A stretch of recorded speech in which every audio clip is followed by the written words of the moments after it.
জয় বড় মা বন্ধুরা, আশা করছি সকলেই ভালো আছেন এবং সুস্থ আছেন। সবাইকে অনেক অনেক স্বাগত আমার চ্যানেলে। আজকে আমি যে বিষয় নিয়ে আপনাদের সাথে আলোচনা করতে এসেছি সেটি খুবই একটি ইন্টারেস্টিং বিষয় এবং এই জিনিসটা আমরা কম বেশি অনেকেই আহ, এটাকে আমরা ব্যবহার করে থাকি আমাদের দৈনন্দিন জীবনে। বলতে পারেন এটি বাস্তুমতেও রয়েছে, এটি জ্যোতিষশাস্ত্র মতেও রয়েছে, উভয় ক্ষেত্রেই রয়েছে এবং তার সঠিক কিছু দিক রয়েছে, সেটাকে কি করে ব্যবহার করতে হয় এবং সেই জিনিসগুলোকে মেনে যদি আমরা এগোতে পারি তাহলে আমাদের জীবনে কি কি ফল দিতে পারে সেগুলো, সেই সব কিছু বিষয় নিয়ে আজকে আলোচনা করব আপনাদের সাথে। তাই ভিডিওটি অবশ্যই আপনাদের সকলের কাছে আমার একটাই আবেদন রইল যে ভিডিওটি না টেনে অবশ্যই শেষ পর্যন্ত দেখবেন। অনেক ভালো ভালো আপনারা ইনফরমেশন পাবেন এবং সেটিকে মেনে যদি আপনারা চলেন তাহলে আমি নিশ্চিত যে আপনারা আপনাদের জীবনে যথেষ্ট ভালো সাফল্য লাভ করবেন। কি সেই জিনিসটা? জিনিসটা হলো কচ্ছপ। হ্যাঁ বন্ধুরা, আপনারা ঠিকই শুনতে পেয়েছেন, কচ্ছপ। তো আমরা সাধারণত দেখবেন যে অনেক মানুষজনই আছে, তারা তাদের বাড়িতে ঠিক মতন সুখ শান্তি নেই বা কোনো না কোনো রোগ ব্যাধি ঘরের মধ্যে সবসময় লেগে রয়েছে।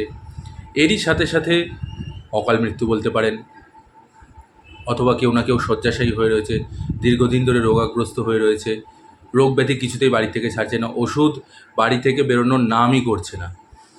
তো এই ক্ষেত্রে এবং তারই সাথে সাথে কাজ করে যাচ্ছে প্রচুর পরিমাণে, গাধার মতন খেটে চলেছে, অথচ ইনকাম সেরকম অনুযায়ী আসছে না, প্রচুর পরিমাণে কষ্ট করছে, আয় উন্নতির নামমাত্র নেই, যা আসছে সবই ধার দেনাতে বেরিয়ে চলে যাচ্ছে।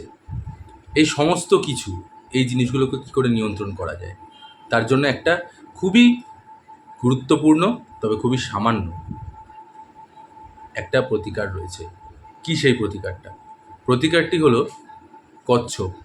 এই কচ্ছপ যদি আমরা নিজের ঘরে বাস্তুমতে এবং জ্যোতিষশাস্ত্র মতেও অবশ্যই যদি ঠিকভাবে এটাকে ব্যবহার করতে পারি তাহলে দেখবেন আপনার জীবন থেকে অনেক দুঃখ দুর্দশা, রোগ ব্যাধি, সমস্যা সেগুলো সব কেটে যাবে।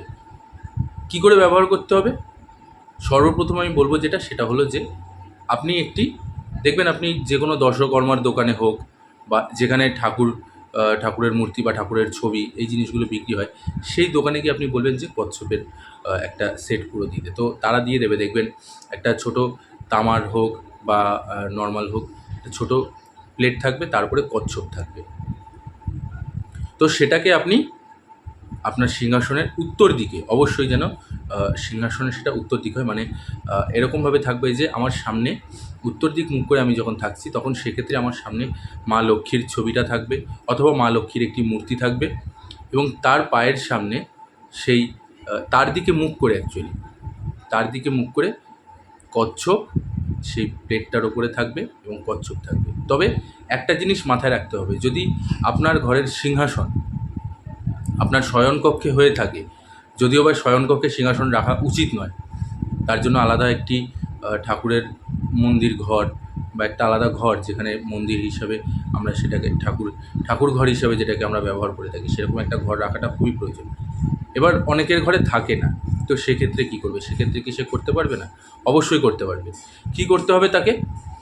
তাকে করতে হবে হচ্ছে, যদি আপনার প্রথমে বলে দিই, যাদের শোয়ার ঘরে কচ্ছপ রয়েছে তারা সিংহাসন রয়েছে, মাফ করবেন, যাদের শোয়ার ঘরে সিংহাসন রয়েছে, মা লক্ষ্মীর ছবি বা মা লক্ষ্মীর যে মূর্তিটি রয়েছে তার সামনের দিক, তার দিকে পেতে প্লেটটা এরকমভাবে থাকবে এবং তার দিকে কচ্ছপটা মুখ করে থাকবে। এতে করে আয় উন্নতি প্রচুর পরিমাণে বাড়ে এবং এই কচ্ছপ কিন্তু আমাদের বাস্তু মতে, ফেংশুই মতে কিন্তু অর্থকে আকর্ষণ করে খুব পরিমাণে। এইবার এক্ষেত্রে কিন্তু আপনি ওর মধ্যে জল বা কোনো কিছু দেবেন না, নর্মাল যেরকম আছে সেরকমই দেবেন, শুধু প্রত্যেক দিন একবার করে যখন পুজো দেবেন একটু মুছে, তারপরে একটু পরিষ্কার কাপড় দিয়ে সেটাকে মুছে আবার সেটাকে যথাস্থানে রেখে দেবেন এবং যেরকম আপনি ঠাকুরের পুজো করছেন প্রত্যেক দিন সেরকমভাবেই আপনি পুজো করে যাবেন।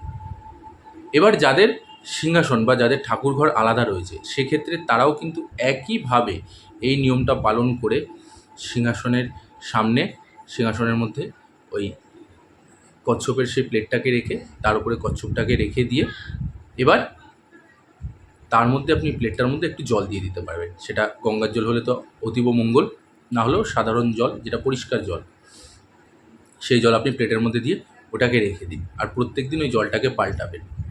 এটা করে দেখুন। আপনারা অনেকেই জানেন যে কচ্ছপ কিন্তু প্রচুর পরিমাণে অর্থকে আকর্ষণ করে। এবার এটা যে শুধুমাত্র আপনার অর্থকে আকর্ষণ করছে কিন্তু ঠিক তা নয়, এটা কিন্তু আরও অনেক কিছু আপনাদেরকে দর্শাবে। যেরকম ধরুন আপনাদের দীর্ঘায়ু দেবে, কারণ কচ্ছপ জানেন আপনারা কত বছর অবধি বাঁচে। তো কচ্ছপ যেহেতু দীর্ঘদিন অবধি বাঁচতে পারে, সেক্ষেত্রে এই জন্যও কিন্তু আপনি এর এর আশীর্বাদে আপনি কিন্তু দীর্ঘায়ু লাভ করতে পারবেন। বাড়িতে কারো রোগ ব্যাধি রয়েছে, যে রোগ ব্যাধিগুলো সহসা ছাড়ছে না, বাড়ির মধ্যে সবসময় লেগে রয়েছে, আপনি এই কচ্ছপটাকে এনে দেখুন একবার। দেখে প্রত্যেক দিন আপনি এটাকে যেরকম করে বললাম সেরকম নিয়ম অনুযায়ী করুন, আপনার বাড়ি থেকে রোগ ব্যাধি দূর হবে। যিনি শয্যাশায়ী আছেন তিনিও দেখবেন ধীরে ধীরে একটু সুস্থ হচ্ছেন। আগের তুলনায় হয়তো তিনি একেবারেই অসুস্থ হয়ে পড়েছিলেন, কিছুতেই সেটা কাজ করছিল না, সেক্ষেত্রে দেখবেন অনেকটা ঠিক হয়ে যাবে। কারণ কচ্ছপ বাড়িতে আনলে কিন্তু অনেক নেগেটিভ এনার্জি আমাদের বাড়ি থেকে বেরিয়ে যায়।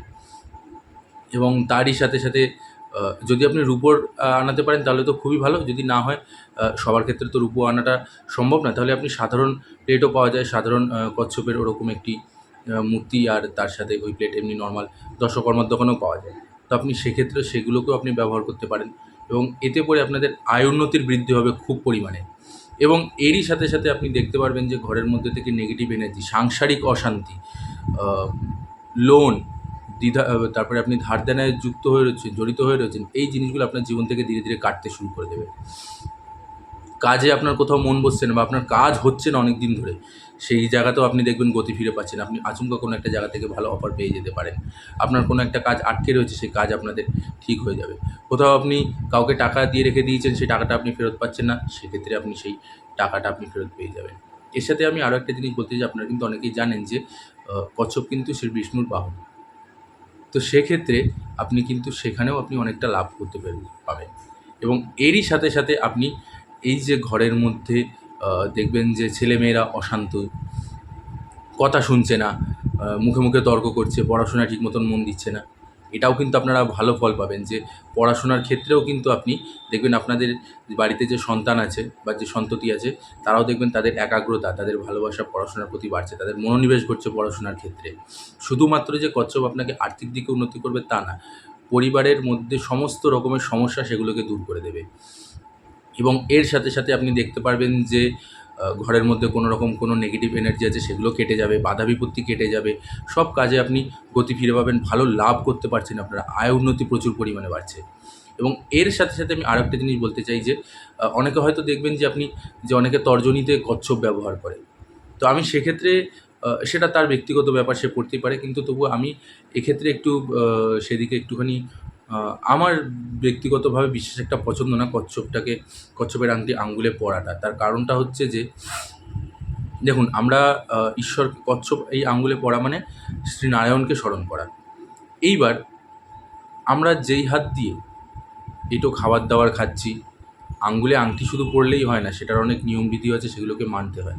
সাধারণত কচ্ছপের আংটি পরলে পরে, তো সেক্ষেত্রে আমরা এঁটো খাবার দাবার খাচ্ছি, আমরা যা খুশি তাই ধরছি, এই হাত দিয়েই ধরছি, আবার সেই হাতটা হয়তো ধুয়ে ফেলছি, কিন্তু তারপরেও আমরা তো সেই এই হাতটা দিয়েই এঁটো খাবার দাবার, মাছ মাংস ডিম আমিষ খাবার দাবারগুলোকে ধরছি, বা এঁটো খাবার দাবার খাচ্ছি, এই হাত দিয়ে আমরা মুখের মধ্যে তুলছি।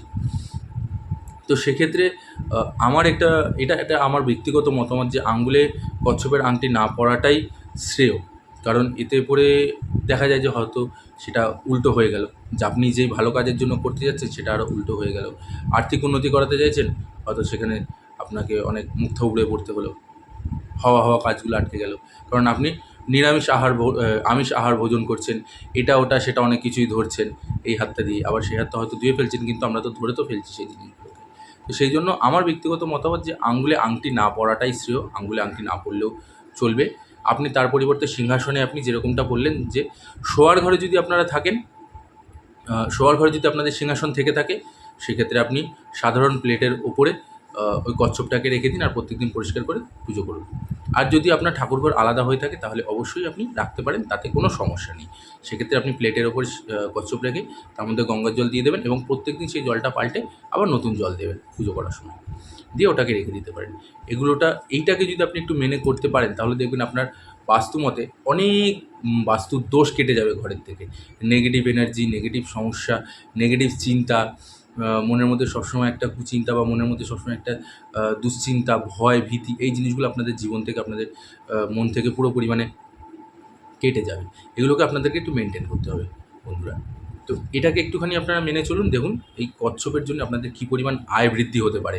প্রচুর পরিমাণে, যে আপনারা নিজেরাও ধারণা করতে পারবেন না, এত পরিমাণে আপনাদের আয় বৃদ্ধি হবে। শুধু একটা জিনিস মাথায় রাখবেন, যখন আপনি কচ্ছপটাকে রাখবেন সেটা যেন মা লক্ষ্মীর দিকে মুখ করে, লক্ষ্মীনারায়ণের দিকে মুখ করা অবস্থায় থাকে। সেটা যেন বিপরীতমুখী না হয়ে থাকে, মানে ঘরের দিকে দেবেন না। উত্তর দিকে অবশ্যই যেন থাকে আপনার সিংহাসনটা, এবং তারই সাথে সাথে সেই সিংহাসনের দিকেই যেন মুখ করা অবস্থাতেই যেন আপনার কচ্ছপটা থাকবে। সেটাকে মেনে আপনারা এই বাস্তু নিয়মটাকে মেনে আপনারা কচ্ছপটাকে কিনে নিয়ে এসে আপনারা রাখুন। তারপরে দেখুন আপনাদের কী কী ভালো ভালো ফল হয়। আপনারা নিজেরাও ধারণা করতে পারবেন না, এত ভালো ভালো আপনাদের জীবনে ঘটনাগুলো ঘটতে শুরু করে দেবে।